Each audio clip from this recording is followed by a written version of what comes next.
I sat in the coffee shop across the street from Hannah's office, stirring a cup of black coffee that had long gone cold. I was not drinking it. I was not even tasting it. My mind was too busy replaying the past 2 months like a broken film reel, each frame worse than the last. Hannah had always been good at lying, not the clumsy, guilty kind of lying, where you avoid eye contact and stammer through excuses. No, she was an artist. Her lies were clean, effortless, wrapped in just enough truth to make them impossible to question. Until now, 2 months ago, she started coming home late. First, it was an hour past dinner, then 2, then whole nights away, blaming work emergencies and last-minute travel. But the real kicker was not the missed dinners. It was the receipts. The second I saw the hotel bill tucked inside her purse, my entire world turned sideways. The name of a 5-star resort, a 3-day stay, a charge for room service breakfast for 2. My stomach twisted, but I played dumb. I waited. I needed more. So I followed her.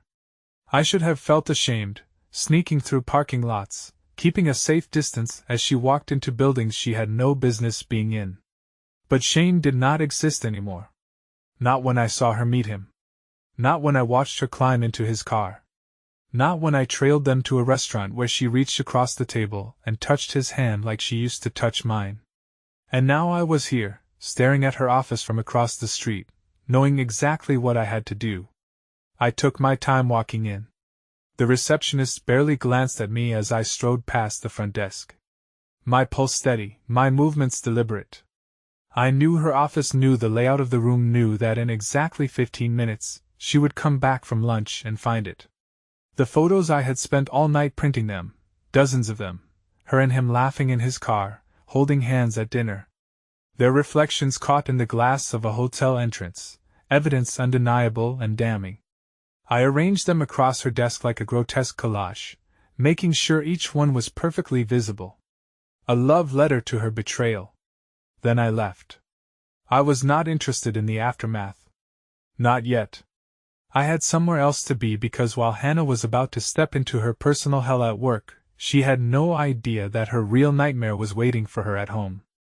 I stood by the window of the motel room I had rented for the night, sipping a beer that tasted like nothing. My phone sat on the nightstand, silent, but I knew it would not stay that way for long. Hannah would be panicking by now. I imagined it clearly. Her walking into her office, maybe humming some tune, her expensive heels clicking against the floor. She'd pushed the door open, expecting another dull afternoon of emails and fake smiles. Only to freeze. Her eyes would land on the first photo, then the next, and then all of them at once. A spread of her infidelity, printed in full color, covering every inch of her desk. Her hands would shake. Her stomach would drop. Then reality would hit her like a freight train. I knew. I wondered if she screamed. If she tried to swipe the pictures away like that, would somehow erase what she had done. If she dropped into her chair, hands in her hair, frantically thinking of how to fix this, but there was no fixing it. Then the real horror would set in. She would grab her phone, dial me, my phone screen lit up, Hannah calling, I let it ring. I let her sit in that panic, let her mind run wild, let her feel the weight of her own sins crushing down on her. Then finally I answered. Silence. Just her breathing ragged, uneven. She was scared. Hey, she finally said, her voice barely above a whisper. Where are you? I smiled, but there was nothing kind about it. Home, I said simply, a sharp inhale on her end. Pause. Then, no, you're not. Oh, she had no idea. Come see for yourself. I told her, then hung up. I knew exactly what she would do next. She would run.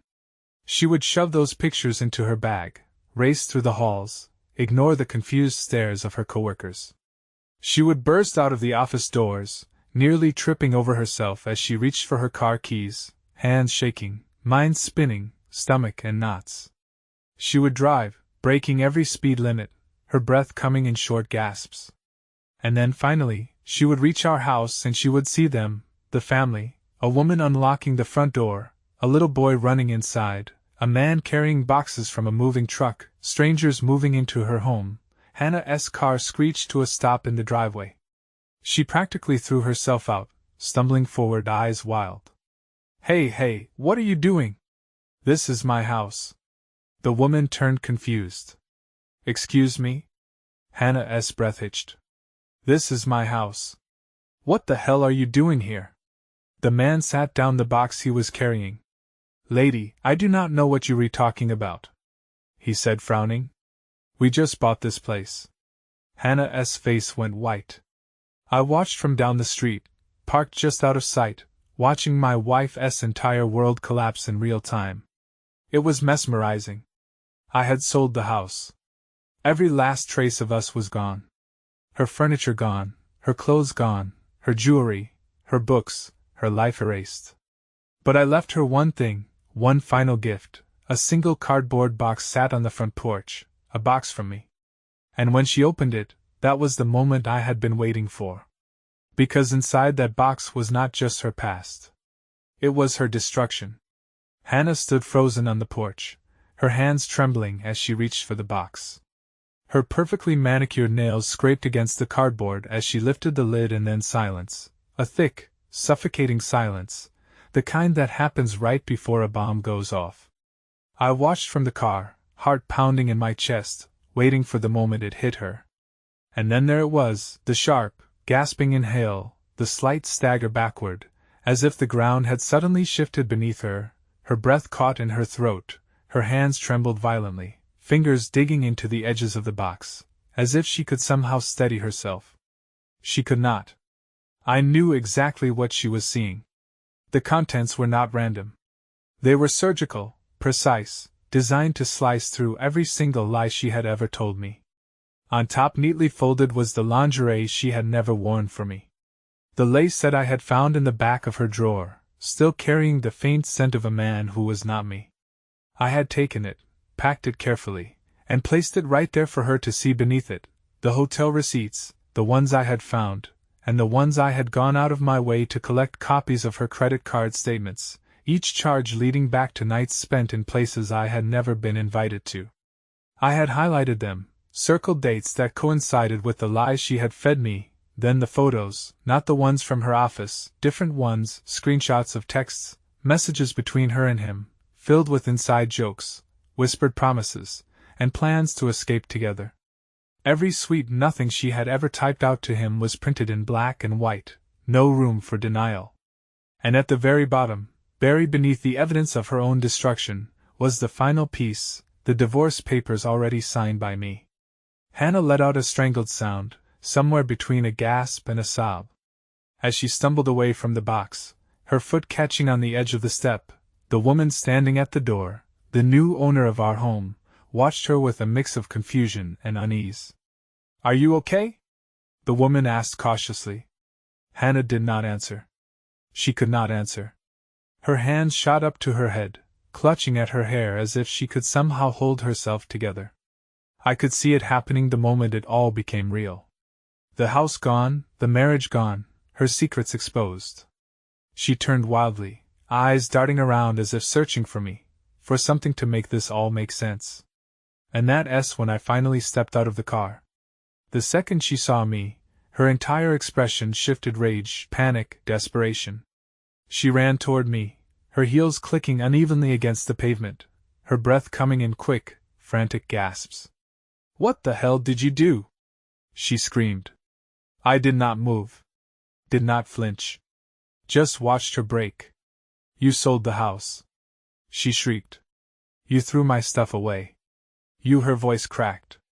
But she swallowed it down, trying to regain control.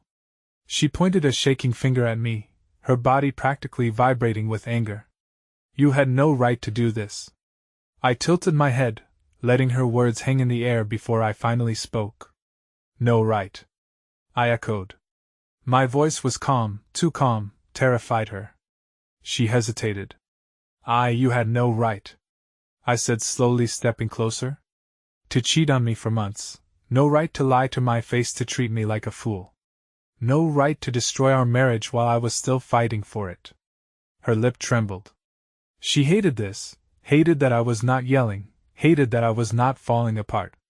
I leaned in, slightly lowering my voice to something sharp, edged with venom.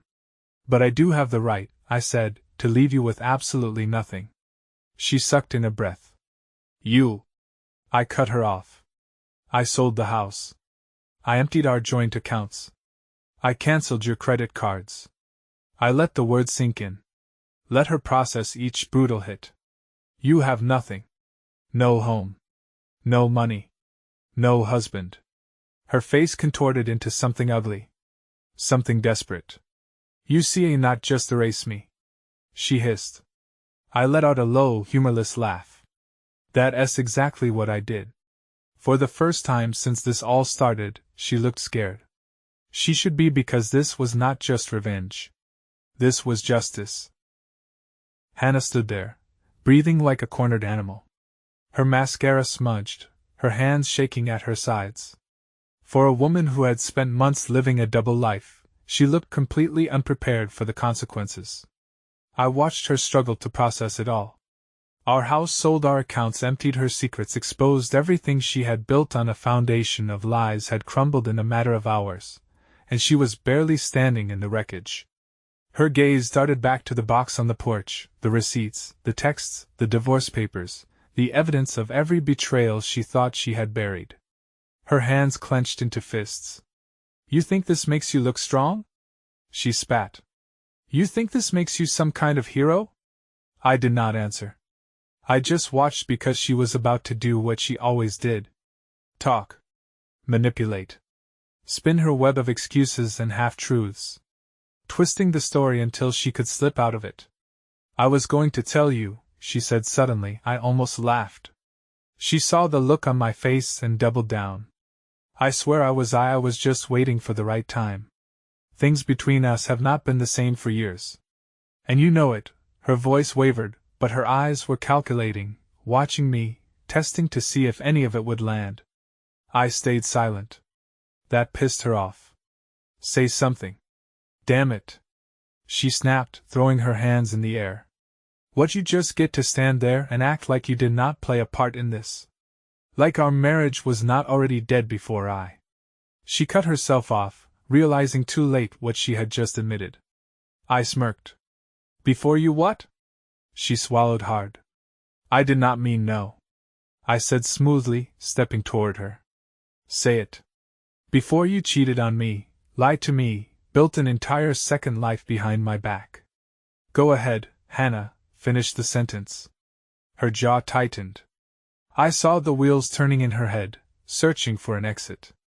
A way to flip this back onto me. But there was not one, because I had taken every single escape route away. Her breathing turned sharp. I messed up. Okay. She finally said, her voice forced and hollow. I made a mistake. But what you did, this is beyond cruel. She gestured wildly to the house that was not hers anymore. You sold our home. You blindsided me, you. I cut her off with a low chuckle. You think this is cruel? I shook my head. No, Hannah. Cruel was looking me in the eye every single day and pretending you were not screwing someone else. She flinched. Good.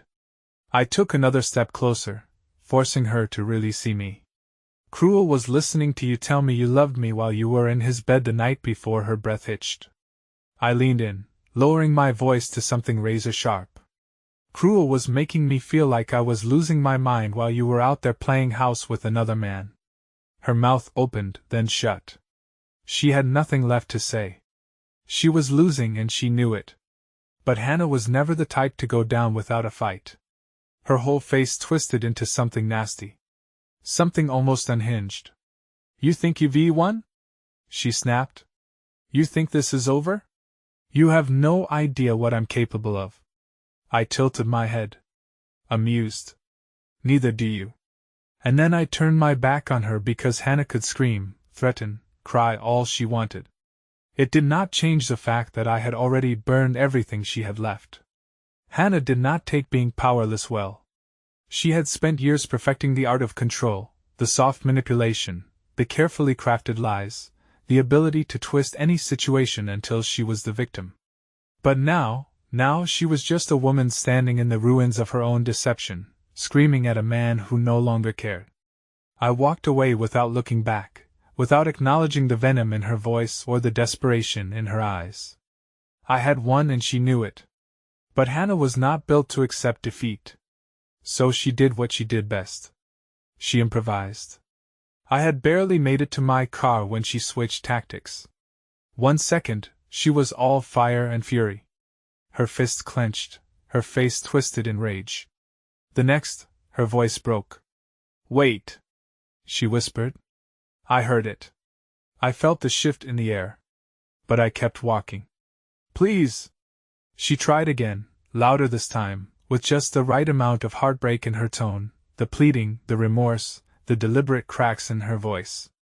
It was all so calculated, so familiar. It had worked before, not today.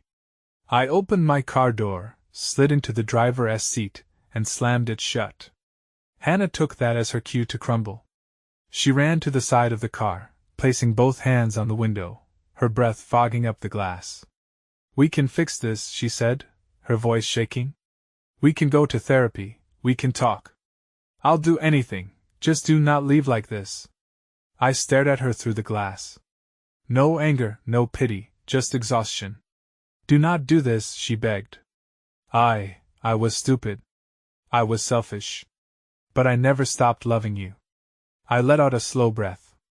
Then I rolled the window down just enough for her to hear me clearly. "You stopped loving me?" I said. "The second you let him touch you." Her face twisted, like she had been slapped. "Good." I put the car in reverse, but she was not done yet. Of course she was not. She took one last shot. "You'll regret this," she said. And this time, there was no more pretending, no softness, just raw, seething bitterness. I smiled. "No, Hannah, you will." And then I drove away. I watched her shrink in the rearview mirror, standing in the driveway of a house that was not hers, holding a box filled with the ashes of her own choices. She had lost. And for the first time in years, I was finally free. I did not go back to the motel. I did not go anywhere familiar. I just drove windows down, cool night air, cutting through the leftover heat of the day. I did not feel victorious. I did not feel relieved. I felt nothing. And that scared me. I had spent months suffocating under the weight of Hannah's lies, drowning in the paranoia of knowing something was wrong, but being unable to prove it. And now, with the truth laid bare, with everything I had planned unfolding exactly as I wanted, there was just silence inside me. I pulled into a gas station somewhere on the outskirts of town, parking next to the pumps, but making no move to get out. My hands rested on the steering wheel. Still, steady, unrecognizable. Who was I now? For the past year, I had been the husband of a cheating wife. That title had shaped me, driven me, consumed me. Every decision, every sleepless night, every aching second had been spent planning my way to this moment. And now that it had happened, what was left? I exhaled slowly, rubbing a hand over my face. I should have felt free. Then my phone buzzed. I did not have to look to know it was Hannah. She was not done. Of course, she was not. I let it ring. Then again, and again, 5 calls in a row. Then a text. Then another. My phone was practically vibrating off the console. I stared at the screen, at the frantic messages popping up one after the other. "Hannah, we need to talk. Hannah, you see, not just leave things like this. Hannah, please, just pick up, Hannah. You do not understand what you've done." I frowned at that last one. What I'd done? She was still trying to shift the blame, still trying to make this my fault. Unbelievable. I almost shut off my phone completely. But then, Hannah, it was not just me. I froze. What, Hannah? You think you know everything, but you do not. Hannah, I was not the only one keeping secrets. A slow, uneasy feeling crept up my spine. This was a trick. It had to be some last-ditch effort to make me doubt myself, to drag me back into her web. I refused to play. But then, Hannah, you should ask your best friend what he has been doing behind your back. And just like that, my stomach dropped. I read the message again. Then again. No, she was lying. She had to be. This was Hannah. This was what she did. She twisted things, warped reality, tried to control the narrative. I had seen it before. I was not going to fall for it. But then I thought about it. I thought about how distant Ryan had been these last few months. How he stopped coming around as much. How he hesitated before answering simple questions. How his texts had been fewer, shorter, less like him. I thought about how, through this entire thing, he had never not once said a bad word about Hannah. And suddenly, I was not so sure anymore that I gripped the phone so tightly I thought it might crack. My heart was hammering in my chest. My mind running through every interaction, every conversation, every moment I had ignored. Ryan, my best friend, the guy who had been at my side since college, the one person I had vented to about my suspicions, the one person I trusted. I forced a slow breath through my nose, my fingers hovering over my screen. I could ignore it. I could block her number and move on. That was the logical choice. But what if she was not lying? I clenched my jaw, then did something I had not done in months. I called Ryan. It rang twice before he picked up. "Hey, man," he answered casually. Like nothing was wrong. Like my entire world had not just shifted sideways. "What's up?" I did not respond immediately. I was listening, feeling, trying to hear something in his voice that I had not noticed before. And then I did. Tightness, a hesitation. He knew why I was calling. I swallowed the bitterness in my throat. "Where are you?" Ryan hesitated. Just for a second. Home. I could hear traffic in the background. The distant hum of an engine, the slight echo of an open space. Not home. I pressed my fingertips to my temple, my pulse pounding. "I need to see you." Another pause. Too long. "Everything okay?" I almost laughed. "Everything okay?" He had some nerve. "Yeah," I said, forcing my voice to stay even. "Just need to talk. Face to face." Ryan exhaled a little too forced. "Yeah, sure. Want to meet at No," I cut him off. "Tell me where you are. I'll come to you." That threw him. I heard the slight shift in his breathing. He was not expecting that. He thought he'd get to control the setting. He thought he still had control. "I'm at the bar," he finally said. "Oh, O'Malley's, convenient lie?" It was the place we always used to go back when things were normal, back when I had not realized I was sharing my life with a liar. I checked my GPS. Oh, O'Malley's was 10 minutes away. "I'll be there in 5. I said and hung up before he could respond when I pulled into the parking lot. My hands were steady, but my mind was a storm. Was this even real? Was I really about to confront my best friend about betraying me? I did not want to believe it. I wanted to shove Hannah's words into the trash with the rest of her lies. But the doubt was there now. And doubt was a poison. I stepped inside the bar, scanning the room. No, Ryan, of course not. Because I knew he was not here. I clenched my jaw and pulled out my phone. "Me, I'm here." "Where are you?" The 3 dots popped up, then disappeared, then popped up again. Then finally, "Ryan, sorry man, had to step out for a minute." Something came up. Rain check. My blood went cold. Something came up. He ran. He knew. I turned on my heel and stormed out of the bar, shoving my phone into my pocket. My heart was pounding. My mind racing. I needed to find him. Now, and I had a good idea of exactly where to start looking. That I drove like a man possessed. My mind running through every possibility, every scenario, every single moment I had been too blind to see. Ryan running confirmed everything. Hannah had not been lying. I wanted her to be. I wanted this to be some pathetic attempt to claw back control. But the second those 3 dots disappeared, the second Ryan bolted instead of facing me. That was it. That was all the proof I needed. He was not at O'Malley's. He never was. He had just needed a minute to figure out his next move to cover his tracks. But I was already ahead of him. I had known Ryan for over a decade. I knew his habits, his patterns, his reflexes. And when he was in trouble, when he was backed into a corner, he only had one place: he ran to his apartment. I made it there in record time. Pulling into the lot so fast, my tires screeched. I did not care. I was already out of the car before the engine even settled. Already moving toward his unit like a force of nature. The lights inside were on. He was home, coward. I pounded on the door, not a knock, a warning. Silence. I knocked again, harder this time. Opened the door. Nothing. Pause. Then, barely audible. The sound of footsteps inside. Slow. Hesitant. He was deciding. Ryan. I called, my voice sharp, daring him. And then finally, the door cracked open just an inch. Just enough for me to see his face. Guilt. Panic. Fear. Good. He swallowed hard, gripping the edge of the door like he was debating whether to slam it shut again. Look, man.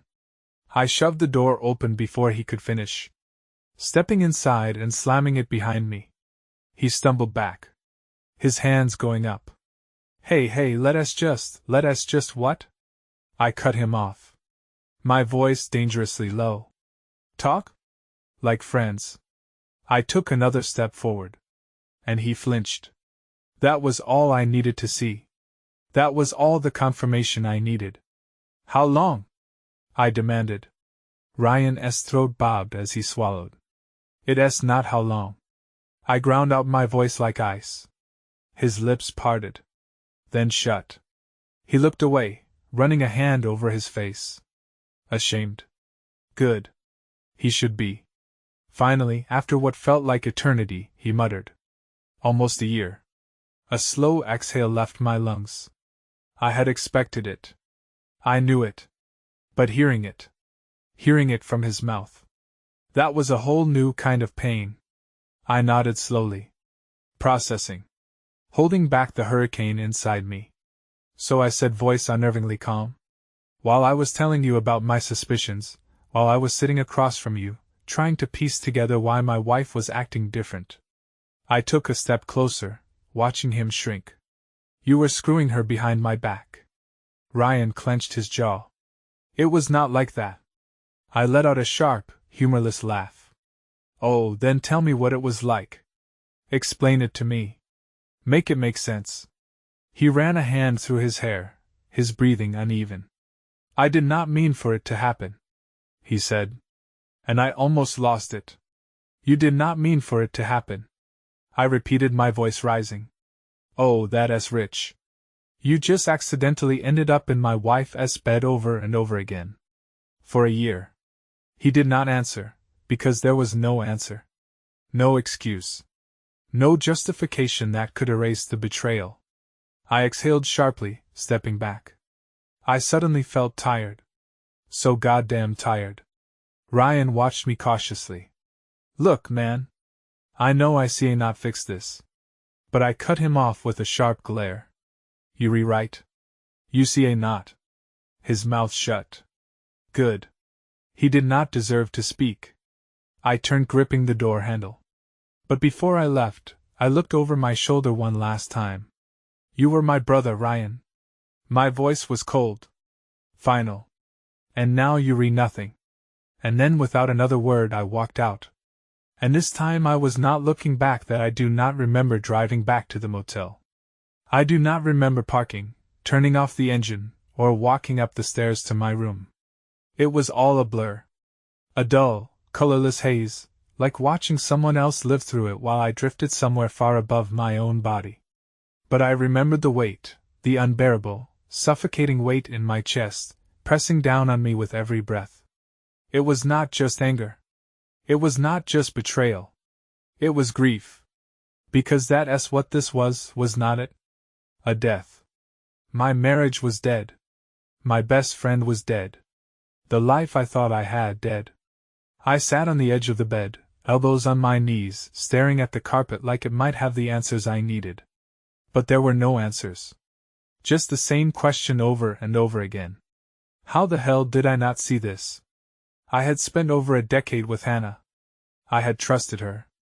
I had let Ryan into every part of my life, considered him family. And all that time they had been lying to my face. I thought back to all the nights I had confided in Ryan about Hannah's late work trips, how he had nodded sympathetically, how he had told me not to worry, how he had sat there, pretending to be my friend, while knowing damn well, he was the reason my marriage was falling apart. A bitter laugh escaped me, sharp and humorless. They deserved each other. I should have felt rage. I should have felt the need to destroy, to lash out, to make them pay even more than I already had. But instead, all I felt was emptiness, because there was nothing left to burn. I had already ruined Hannah. I had already walked away from Ryan. And now I had to figure out who I was without them. My phone buzzed. I did not have to look to know who it was. Hannah, I let it ring. Then seconds later, another buzz, a text. Hannah, Ryan told me, you know, of course he did. Coward, another text. Hannah, you need to hear my side. I almost laughed again. My side, as if there was anything left to say, a final text. Hannah, you would not believe who else knew. I frowned. I stared at the screen, my pulse slowing, that poisonous doubt creeping back in. Who else knew? I should have ignored her. I should have shut my phone off and walked away for good. But I did not, because as much as I wanted to be done with this nightmare, I had the sickening feeling that it was not done with me.